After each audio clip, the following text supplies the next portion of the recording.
Hello and welcome সবাইকে আমার YouTube channel adventure একাডেমির আরও একটা নতুন ভিডিওতে। আমি তোদের মেন্টর সৈকত দাস, আর আজ আমরা শুরু করতে চলেছি পর্ষদের 2 মার্কসের ভিডিও সিরিজের চতুর্থ ভিডিও, যেটা কিন্তু হচ্ছে পেজ নাম্বার 248-এর মধ্যে পড়ছে। দেখ, অলরেডি আমাদের এই চ্যানেলটার মধ্যে 36 নাম্বার প্রিপারেশন সিরিজ অর্থাৎ এমসিকিউ এবং ভিএসিকিউ এর 10টা ভিডিও চলে এসছে। আজকে সন্ধ্যাবেলা কিন্তু একটা আসবে পর্ষদের 2 মার্কসের। এই দেখ 4 নম্বর ভিডিও আজকে, যার মধ্যে তুই দেখতে পাবি অনেক প্রশ্ন কিন্তু অলরেডি আগের ভিডিও থেকে কমন চলে এসছে। তার মানে বুঝতে পারছিস আমাদের কিন্তু আস্তে আস্তে 36+18 মানে 54 নম্বরের প্রিপারেশন ফাটাফাটিভাবে হচ্ছে। যারা নতুন শুনছিস আমাকে তাদেরকে বলে রাখি, আমার চ্যানেলে যে ভিডিওগুলো আছে সেগুলো সব তুই প্লেলিস্টের মধ্যে পেয়ে যাবি। আমি কথা দিচ্ছি, ভিডিওগুলোকে পরপর দেখ। আমি যেভাবে কনসেপচুয়ালি তোকে ডিসকাস করে দিচ্ছি, আমি তোকে বলতে পারি এরকম কনসেপচুয়াল ডিসকাশন ইউটিউবে কিন্তু নেই। কথা দিচ্ছি আমি তোকে, ভিডিওগুলো দেখ, সময় নষ্ট হবে না, নাম্বার কিন্তু বাড়বেই বাড়বে। এবং আমি একদম একদম একদম প্রমিস করছি, যদি কেউ শেষ পর্যন্ত দেখে নেয় সে মাধ্যমিকে 54-তে 54 পাওয়ার জন্য রেডি হয়ে যাবে, কনফার্ম রেডি হয়ে যাবে। তার পাশাপাশি কিন্তু দেখ, আমার চ্যানেলের মধ্যে আছে কয়েকটা চ্যাপ্টারের ওয়ান শট রিভিশন, যেটা কিন্তু আস্তে আস্তে এক্সটেন্ড হতে থাকবে। তোদেরকে আমি দেবো আস্তে আস্তে আলোর সব প্রমাণ, চলতরিতে সমস্ত অঙ্ক, এবং তার পাশাপাশি ধাতুবিদ্যার খুব তাড়াতাড়ি ওয়ান শট রিভিশনটা কিন্তু আসতে চলেছে। তারপরে দেখা যাবে, যদি সময় থাকে আরও অনেক কিছু দেওয়া যাবে তখন। ঠিক আছে, তাহলে আজকের মতো দেখো ভাষণ এই পর্যন্তই থাকছে। এবার চলো একটুখানি ভিডিওটা শুরু করা যাক। ভিডিওটা ভালো লাগলে অবশ্যই লাইক করে দিস, শেয়ার করে দিস বন্ধুদের সাথে, এবং চ্যানেলটাকে সাবস্ক্রাইব করে দিস নতুন হলে। ঠিক আছে, আর ডিসকাশনসগুলোকে ভালো লাগলে নিচে কমেন্ট করে জানা অবশ্যই। ঠিক আছে, চলো প্রথম প্রশ্নটা দেখা যাক কি বলে দিয়েছে। তাহলে দেখা যাক, আজকে প্রথম থেকেই শুরু করি। প্রথম প্রশ্নটা কি আছে?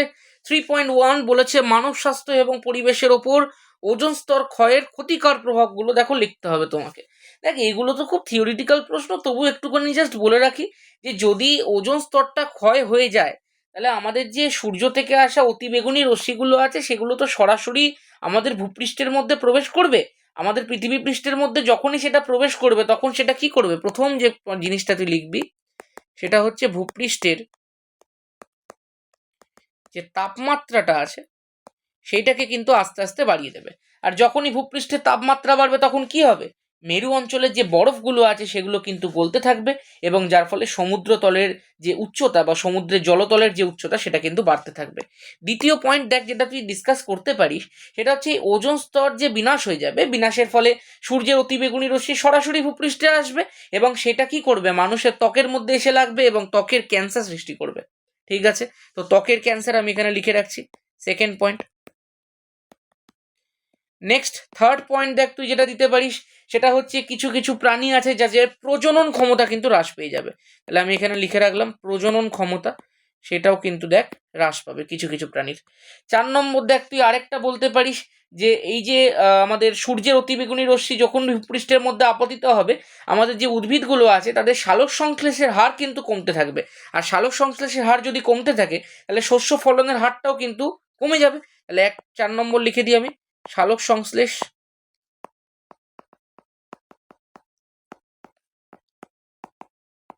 এটাও কিন্তু কমে যাবে। ঠিক আছে, মোটামুটি এগুলো যথেষ্ট। পরের প্রশ্নটা দেখা যাক কি বলে দিয়েছে। 3.2 একটা অঙ্ক দিয়েছে, বলেছে কি 57 সেন্টিমিটার পারস্তম্ভের চাপে, আচ্ছা 27 ডিগ্রি সেন্টিগ্রেড উষ্ণতায় 22 গ্রাম কার্বন ডাই অক্সাইড গ্যাসের আয়তন। আমি 2 মার্কসের যে প্রথম ভিডিওটা করেছিলাম বলে দিয়েছিলাম অঙ্ক কিভাবে চিনতে হয়। অঙ্কের মধ্যে গ্রাম দেওয়া আছে, তার মানে সোজা কথায় পিভি ইকুয়াল টু এনআরটি। আর এর ভ্যালুও দেখবে এখানটা দেওয়া আছে 0.082, তার মানে পিভি ইকুয়াল টু এনআরটি ছাড়া তো আর কিছুই হতে পারে না। তো বসিয়ে দিই সমীকরণ পিভি ইকুয়াল টু এনআরটি। এবার দেখো একটুখানি কি কি জিনিস দিয়ে দিয়েছে। প্রথমেই খেয়াল করে দেখ, আমাদের যে পি এর ভ্যালুটা সেটা দিয়েছে 57 সেন্টিমিটার পারস্তম্ভের চাপ। এবার বিষয়টা হচ্ছে, সেন্টিমিটার পারস্তম্ভের চাপ রাখলে হবে না। তার কারণটা কি? তার কারণ আমরা আর যেটা বসাচ্ছি, আর এর মধ্যে দেখো এটিএম আছে। আমরা যদি এইটাকে সেন্টিমিটার পারস্তম্ভের চাপ বসাই, তাহলে এই এটিএমটার সাথে এই সেন্টিমিটার পারস্তম্ভের চাপ কাটবে না। যারা বুঝতে পারলি না, দেখ কি বলতে চাইলাম। ধর তুই পি এর ভ্যালু বসিয়ে দিলি 57 সেন্টিমিটার পারস্তম্ভের চাপ, তোকে আয়তন বার করতে বলেছে। তুই ধর এন এর ভ্যালু কিছু একটা বসাবি, আমি এক্ষুনি বসাচ্ছি না, আমি জাস্ট তোকে দেখাচ্ছি। আর এর ভ্যালুটা তুই ধর বসাচ্ছি 0.082, এককটা বসাই litre, ATM, mole inverse, kelvin inverse. তুই বসালি, বসানোর পরে তুই দেখ দেখতে পাচ্ছিস একটা জিনিস, যে তোকে টেম্পারেচার বসাতে হবে। ধর তুই বসিয়ে দিলি 300 কেলভিন, হলো। এবার খেয়াল করে দেখ, কেলভিন ইনভার্সের সাথে কেলভিন কাটবে, এই যে তোর এই যে মোল আছে, এইটা তো মোল আছে, এই মোলের সাথে মোল ইনভার্স কাটবে। এই পাশে যদি সেন্টিমিটার পারস্তম্ভের চাপ থাকে, ওই সেন্টিমিটার পারস্তম্ভের চাপের সাথে কিন্তু এটিএমটা কাটবে না। আর যদি না কাটে, তাহলে এই যে ভি এর এককটাও কিন্তু দেখ লিটার আসতে পারছে না, যতক্ষণ না এটিএমটা কেটে যাচ্ছে। সব যদি কেটে যায় তবেই কিন্তু দেখ ভি এর এককটা লিটার আসবে। যেহেতু তোর এই দিকে এটিএম আর এই দিকে সেন্টিমিটার পারস্তম্ভের চাপ আছে, সেটা কিন্তু প্রবলেম সৃষ্টি করে দিচ্ছে। সেই কারণে সমস্যার সমাধান কি করে করতে হয় না, আমি সবসময় এই বিষয়টা বলেছি যে কিভাবে সেন্টিমিটার পারস্তম্ভের চাপকে এটিএম এ নিয়ে যেতে হয়। দেখ, সেন্টিমিটার পারস্তম্ভের চাপ যদি থাকে, সেটাকে 76 দিয়ে ভাগ করে দিবি, এই পুরো জিনিসটা এটিএম এ চলে যাবে। যদি মিলিমিটার পারস্তম্ভের চাপ থাকে, সেটাকে 760 দিয়ে ভাগ করে দিবি, এটিএম এ চলে যাবে। হলো? আচ্ছা, আর কি দিয়ে দিয়েছে? এন এর ভ্যালু। আচ্ছা, একটুখানি মন দিয়ে দেখ, পিভি ইকুয়াল টু এন তো ডিরেক্ট দেয়নি, তাহলে কি লিখবো? ডাব্লু বাই এম আর টি লিখবো। এই অঙ্কগুলো এখন সব পেরে যাওয়ার কথা। আগের বারে যেটা শিখিয়ে দিয়েছিলাম সেই ফর্মুলা যদি খেয়াল রাখিস, তাহলে সবই পেরে যাবি। আচ্ছা, এবার খেয়াল কর, এবার একটুখানি ভ্যালু বসায়। পি এর ভ্যালু কত দিয়ে দিয়েছে? 57/76। এত এটিএম আমি একক সমেত বসাই কিন্তু, হ্যাঁ, আর তোরাও চেষ্টা করবি একক সমেত বসানোর। একক সমেত বসালেই কিন্তু ভালো জিনিসগুলো, তাই না? চলো এটাকে একটুখানি সাইড করে দিই, কারণ আমাদের জায়গা বেশি লাগবে। ইকুয়াল টু, আচ্ছা সরি, এখানে একটা ভি ইন্টু হবে, ইন্টু ভি ইকুয়াল টু, আচ্ছা ডাব্লু কত দিয়ে দিয়েছে? ডাব্লু আমি দেখতে পাচ্ছি দিয়ে দিয়েছে 22 গ্রাম, তাহলে ডাব্লু ইকুয়াল টু লিখে দিই 22 গ্রাম। তাহলে এখানটা আমি দেখিয়ে দিচ্ছি 22 গ্রাম, কমপ্লিট। আচ্ছা, এম এর ভ্যালুটা দেখো, কার্বন ডাই অক্সাইডের ক্ষেত্রে কত হয়ে যায়? আণবিক ভরটা 44 গ্রাম পার মোল হয়ে যায়। তাহলে এম এর ভ্যালু আমি বসিয়ে দিই 44 গ্রাম। আর এই পার মোল যেটা আছে তোরা জানিস প্রত্যেকে, সেটা ওপরে উঠে যাবে, তাহলে ইনটু ওপরে করে দিলাম মোল। নিচে পার মোল করলাম, সেই পার মোলটা তো ঘুরে সেই ওপরে উঠবে, তাহলে এটাকে ওপরেই লিখে দিলাম ভাই একবারে। তোরা এখন তো বড় হয়ে গেছিস যথেষ্ট, তো এইগুলো তো নিশ্চয়ই বুঝে যাবি ব্যাপারটা কি করলাম। নেক্সট যদি একটুখানি বলি, ইনটু আর এর ভ্যালু কত বল? 0.082 litre ATM mole inverse kelvin inverse হয়েছে। ইন্টু টি এর ভ্যালু কত আছে বল? টি এর ভ্যালু আছে 300 কেলভিন। কেন? কারণ দেখ 27 ডিগ্রি সেন্টিগ্রেড তো বলেই দিয়েছে, 27 ডিগ্রি সেন্টিগ্রেড মানে কত কেলভিন? 300 কেলভিন। এইবার একটুখানি খেয়াল কর, দেখ কেলভিন ইনভার্সের সাথে কেলভিনটা কেটে গেল, দেখ তো মোলের সাথে মোল ইনভার্সটা কেটে গেল, দেখ তো গ্রামের সাথে গ্রামটা কেটে গেল, দেখ তো এই পাশের এটিএমটার সাথে এই পাশের এটিএমটা কেটে গেল। তাহলে ভি এর যে এককটা পড়ে থাকলো, সেটা কি পড়ে থাকলো বল? লিটার পড়ে থাকলো। এইবার বুঝতে পারলি কেন এটাকে এটিএম এ কনভার্ট করতে হলো? একদম ক্লিয়ার। এইবার খেয়াল করে দেখ, এই যে পুরোটাকে যদি আমি একটুখানি ক্যালকুলেট করি, আমি একটুখানি মোবাইলে ক্যালকুলেট করছি, কারণ না তো ভিডিও অনেক বড় হয়ে যাবে, করে আমি অ্যান্সারটা বলছি কত আসছে, কি কি করতে হবে। আচ্ছা, একটা প্রথমেই বলি, 22 দিয়ে 44 কেটে 2 হয়ে গেল, তাহলে 0.082 ইন্টু করতে হচ্ছে 300 ডিভাইডেড বাই 2, তাহলে একদিকের ক্যালকুলেশন হয়ে গেল। ইন্টু করে দিচ্ছি আমি 76, তোরা নিজের মতো করে ক্যালকুলেশন করতে পারিস, ডিভাইডেড বাই 57, অ্যান্সার চলে আসছে 16.4। তাহলে ভি এর যে ভ্যালুটা আসছে সেটা আসছে 16.4, আর এককটা আসছে লিটার। আমি আশা করব অঙ্ক করার টেকনিক প্রত্যেকে শিখে গেছিস কি করে করতে হয়। চলো দেখা যাক পরেরটা। এটাও দেখে একটা অঙ্ক দিয়েছে, চলো খুব ভালো কথা বলেছে। 300 কেলভিন উষ্ণতায় 760 মিলিমিটার পারস্তম্ভের চাপে, খুব ভালো কথা, কোনো একটি গ্যাসের আয়তন 300 ঘন সেন্টিমিটার। ওকে, তিনখানায় দিয়ে দিয়েছে, কোনো কিছু ফিক্স বলেনি। কার সূত্র বলেছিলাম? P1V1T1 ইকুয়াল টু P2V2T2, মিলিত সূত্র। দেখি কি কি দিয়ে দিয়েছে, খেয়াল কর কি কি দিয়ে দিয়েছে। P1 দিয়ে দিয়েছে, কত দিয়ে দিয়েছে?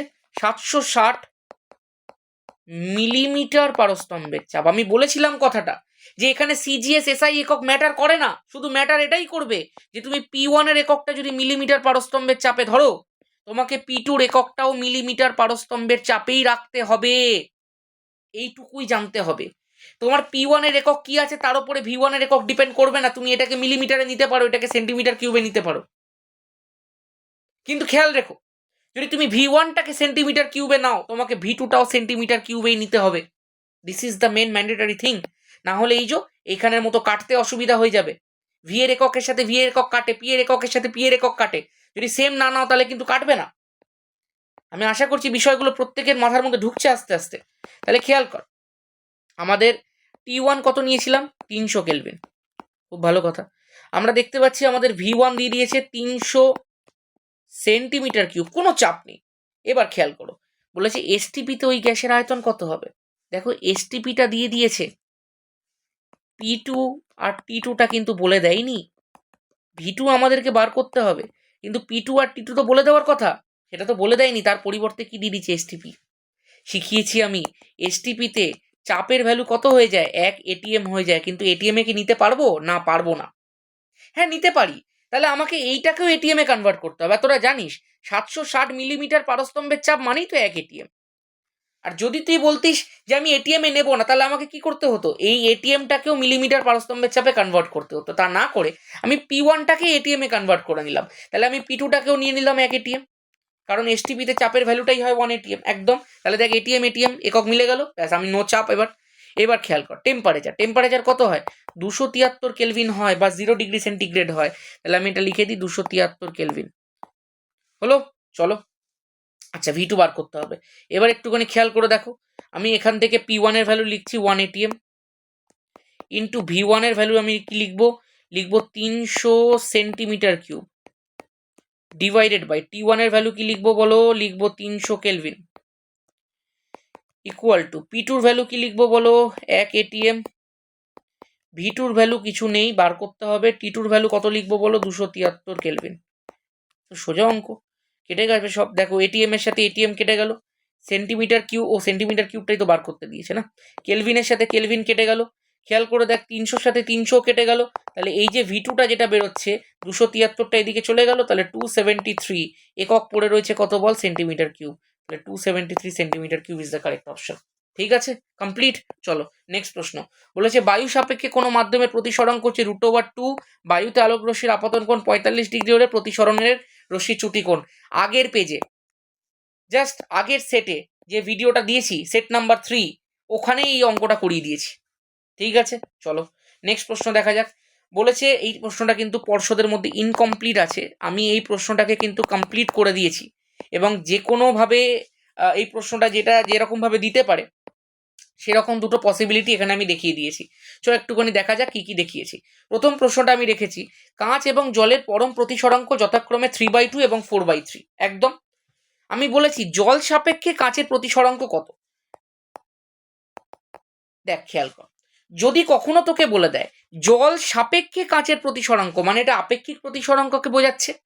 এবার জল সাপেক্ষে কাঁচ মানে কি, মানে হচ্ছে এইটা W মিউ জি, এটাকে লেখা যায় mu G by mu W.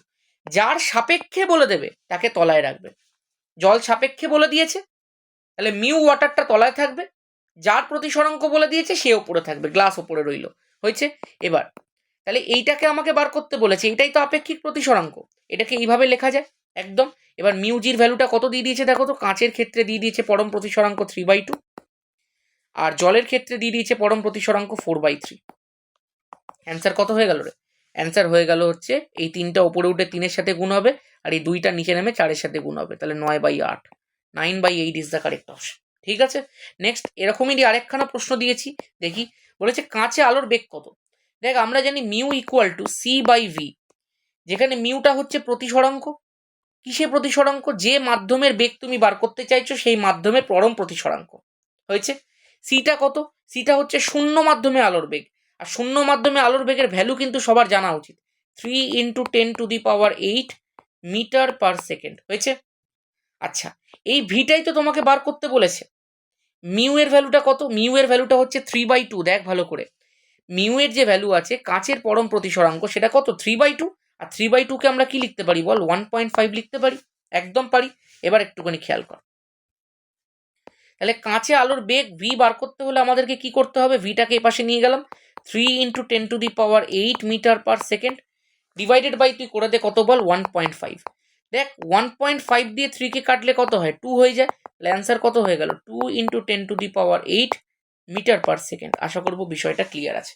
ঠিক আছে, চলো, এখানে কিছুই প্রশ্নের মধ্যে তেমন বলে দেয়নি, আমি যে কোনো দুরকম প্রশ্ন বানিয়ে তোদেরকে করিয়ে দিলাম। ওকে, চলো নেক্সট।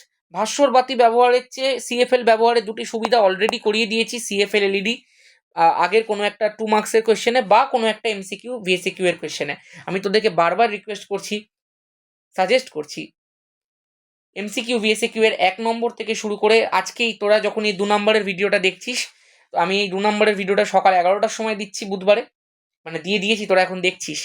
আর আজকের দিনেই আরও একটা ভিডিও আসবে বিকেল 5টার সময়, সেটা কিন্তু একটা ধামাকেদার ফাটাফাটি ভিডিও হবে। সেটা কি হবে, তোদের পর্ষদের 3খানা পেজের এমসিকিউ ভিএসকিউ, যেগুলো যেগুলো প্রিভিয়াস সেটগুলোর মধ্যে হয়নি, যেগুলো নতুন, অথবা যেগুলো আমার মনে হয়েছে করিয়ে দেওয়া উচিত, সেইগুলো সব আসছে। ওই ভিডিওটার মধ্যে কিছু স্পেশাল মেসেজ আছে, সবাই একটুখানি ভালো করে দেখিস। পুরো ভিডিওটা খুব ভালো ভিডিও হয়েছে, 3খানা সেটই কিন্তু কমপ্লিট করে দিয়েছি। চলো, কার্বন ডাই অক্সাইডের লুইস ডট গঠন অলরেডি ডান আগের একটা 2 মার্কসের ভিডিওর মধ্যে। আর এগুলোকে করাবো না, রিপিটেড কোয়েশ্চেন কিন্তু আর করানো হবে না। অলরেডি যেগুলো ডান হয়ে গেছে প্রিভিয়াস ভিডিওগুলো পরপর দেখো, তবেই তুমি 54তে 54 পাবে। তুমি যদি কোনো ভিডিও স্কিপ করো তাহলে কিন্তু এই নাম্বারটা তুমি পাবে না, খেয়াল রেখো কথাটা। তোমাকে ইচ অ্যান্ড এভরি ভিডিও দেখতে হবে, কনসেপচুয়ালি বুঝতে হবে, খাতার মধ্যে লিখতে হবে যেগুলো জানো না, তবেই তুমি এই নাম্বারটা পাবে। এত সহজ তো নয় ভাই, সহজ করে দিচ্ছি তোদের কাছে, এবার তোরাও কর কিছু। চল, নেক্সট কি বলে দিয়েছে, এই প্রশ্নটা করেছিলাম কিনা খেয়াল নেই, সেই কারণে একবার করিয়ে দিচ্ছি। দুটি মৌল দিয়ে দিয়েছে এ এবং বি, তার মানে খেয়াল করে দেখ যে যেগুলো যেগুলো করাচ্ছি ওগুলোই আসছে পরীক্ষায় বারবার করে। কেন পারবি না, সব পারবি। দুটি মৌল এ এবং বি, তাদের পরমাণু ক্রমাঙ্ক যথাক্রমে 12 এবং 7, তাহলে এ এর পরমাণু ক্রমাঙ্ক 12, বি এর পরমাণু ক্রমাঙ্ক 17 দিয়ে দিয়েছে। কে এল এম এন, প্রথমেই ইলেকট্রন বিন্যাস করে নাও। 12 মানে 2 8 2, 17 মানে 2 8 7।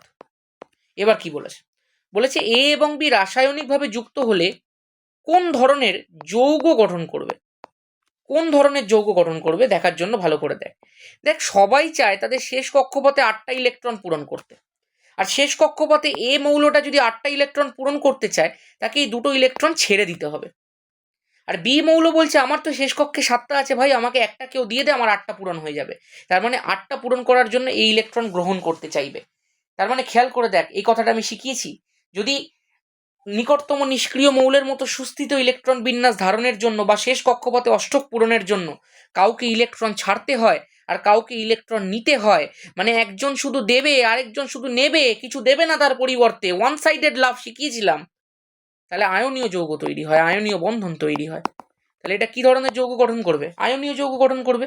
দেখেন রিয়েল লাইফ এটা কিন্তু হচ্ছে ম্যাগনেসিয়াম আর বিটা কিন্তু হচ্ছে ক্লোরিন, তারা আয়নীয় যৌগ বা তড়িৎযোজী যৌগ MgCl2 গঠন করে, তোরা প্রত্যেকেই জানিস। ঠিক আছে, চলো এবার একটুখানি দেখি আরেকটা কি বলে দিয়েছে। বলেছে যে সংকেত সহ লেখ। আচ্ছা, এর শেষ কক্ষপথে যোজ্যতা বার করাও শিখিয়ে দিয়েছি শর্ট কোশ্চেনের ভিডিওতে, সব শিখিয়ে দিচ্ছি, করতে থাকে। এবার দেখো, এর যেটা শেষ কক্ষপথে 2টো ইলেকট্রন আছে, তাহলে এর যোজ্যতা কত হয়ে যাবে বলো, 2 হয়ে যাবে। বি এর শেষ কক্ষে 7টা ইলেকট্রন আছে, তাহলে বি এর যোজ্যতা কত হয়ে যাবে, 8 - 7 1 হয়ে যাবে। যৌগ গঠনের সময় তোরা জানিস ক্রস হয়ে যায়, তাহলে যৌগের সংকেতটা কি হয়ে যাবে বল, AB2 সংকেত হয়ে যাবে। আশা করব ক্লিয়ার, একদম ডান। চলো এবার একটুখানি খেয়াল করো পরের প্রশ্ন কি দিয়েছে। বলেছে নাইট্রোলিম কাকে বলে, এর ব্যবহার লেখো। এইটাও সম্ভবত করিয়ে দিয়েছিলাম, খেয়াল পড়ছে না ঠিক, ওই জন্য একবার করিয়ে দিচ্ছি। দেখ নাইট্রোলিম যেটা আছে সেটা আগে প্রস্তুতিটা একটুখানি দেখাই। CaC2 মানে ক্যালসিয়াম কার্বাইডের সঙ্গে নাইট্রোজেনের বিক্রিয়ার ফলে কত ডিগ্রি সেন্টিগ্রেড বিক্রিয়াটা হয় সেটাও লিখে নিবি কিন্তু, 1100 ডিগ্রি সেন্টিগ্রেড তাপমাত্রাতে। এই যে বিক্রিয়াটার ফলে একটা পদার্থ তৈরি হয় জানিস তো, যেই পদার্থটা হচ্ছে CaNCN মানে ক্যালসিয়াম সায়ানামাইড, এবং এর সাথে তৈরি হয় কার্বন। এই যে মিশ্রণটা দেখতে পাচ্ছিস, এই মিশ্রণটাকে বলা হয় নাইট্রোলিম। তাহলে কি লিখবো, লিখবো যে ক্যালসিয়াম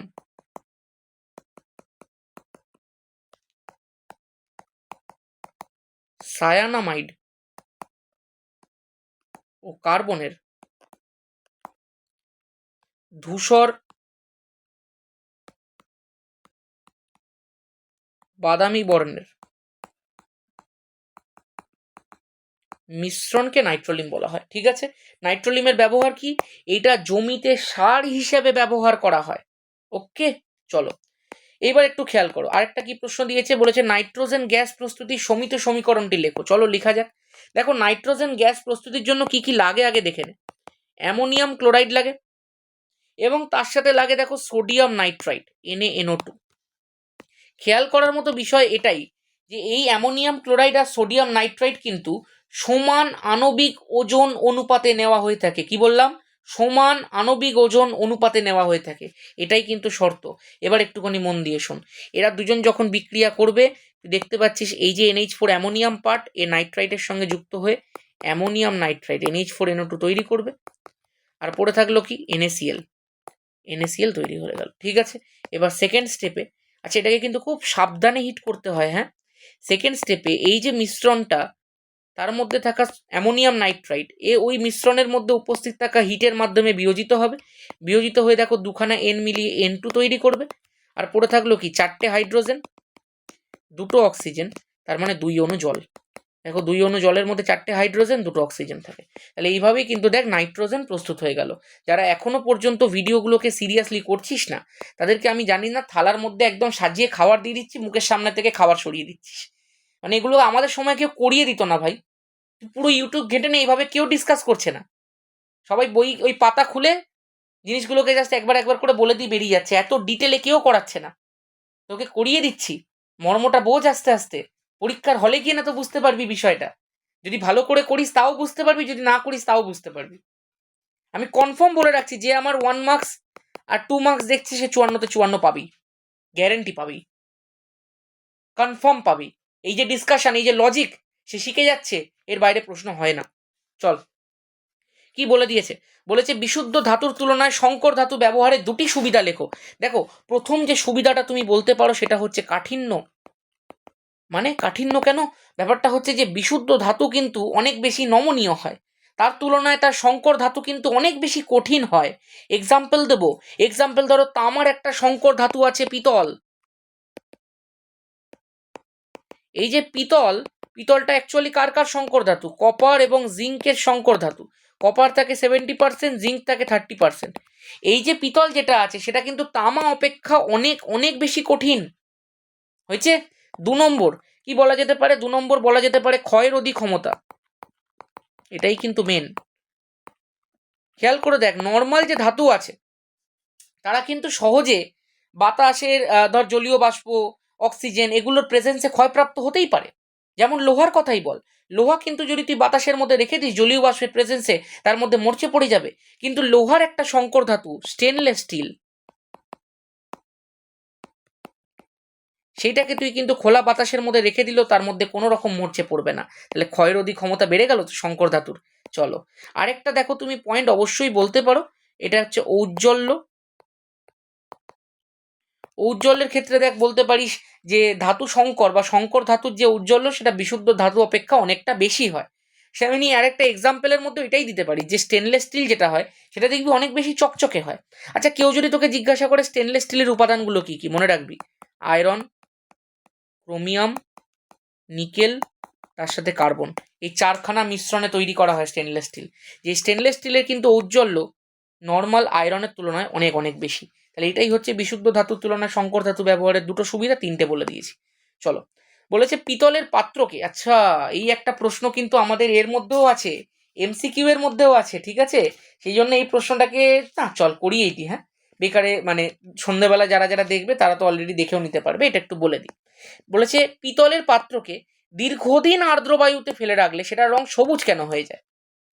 এই যে আয়তন হয়ে গেছে না, আস্তরণ হবে এটা, সেটার মধ্যে একটা সবুজ রঙের আস্তরণ পড়ে কেন? খেয়াল কর, এই যে পিতল যেটা আছে তোকে আমি এক্ষুনি শেখালাম, পিতলের মধ্যে অ্যাকচুয়ালি কি থাকে? কপার থাকে আর জিঙ্ক থাকে, তাই না? খেয়াল করে দেখ, এই যে বললাম কপার থাকে আর জিঙ্ক থাকে। এই যে পিতলটা আছে তার মধ্যে যে 70% অফ কপার থাকছে না, সেই কপার কিন্তু বায়ুর অক্সিজেন, কার্বন ডাই অক্সাইড আর জলীয় বাষ্পের উপস্থিতিতে ক্ষয়প্রাপ্ত হয়। যখনই কার্বন ডাই অক্সাইড, অক্সিজেন আর জলীয় বাষ্প প্রেজেন্ট থাকে, কপারের ওপরে একটা আস্তরণ পড়ে সবুজ রঙের। কিসের আস্তরণ? না বেসিক কপার কার্বনেটের আস্তরণ। এই বেসিক কপার কার্বনেট কি কালারের হয় বললাম? গ্রিন কালারের হয়। এবং এর সংকেতটা কি লিখে দিচ্ছি? CuCO3, CuOH এর হোল টুয়াইস। এই কারণেই কিন্তু পিতলের জিনিসপত্র বেশি দিন বায়ুতে রেখে দিলে তার মধ্যে এই সবুজ কালারের একটা বিষয় দেখতে পাওয়া যায়, কারণ পিতলের যে মূল উপাদান সেটাই কিন্তু কপার। ঠিক আছে, মনে রাখিস যদি বায়ুতে সালফার ডাই অক্সাইড প্রেজেন্ট থাকে তাহলে কিন্তু ক্ষারীয় কপার সালফেটেরও একটা পদক্ষেপ পড়ে, একটা আস্তরণ পড়ে।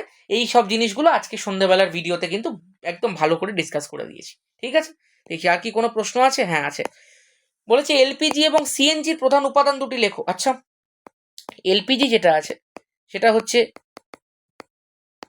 Liquefied petroleum gas. আচ্ছা, এর যে প্রধান উপাদানটার নামটা লিখে দিই। প্রধান উপাদানটা হচ্ছে বিউটেন। হয়েছে।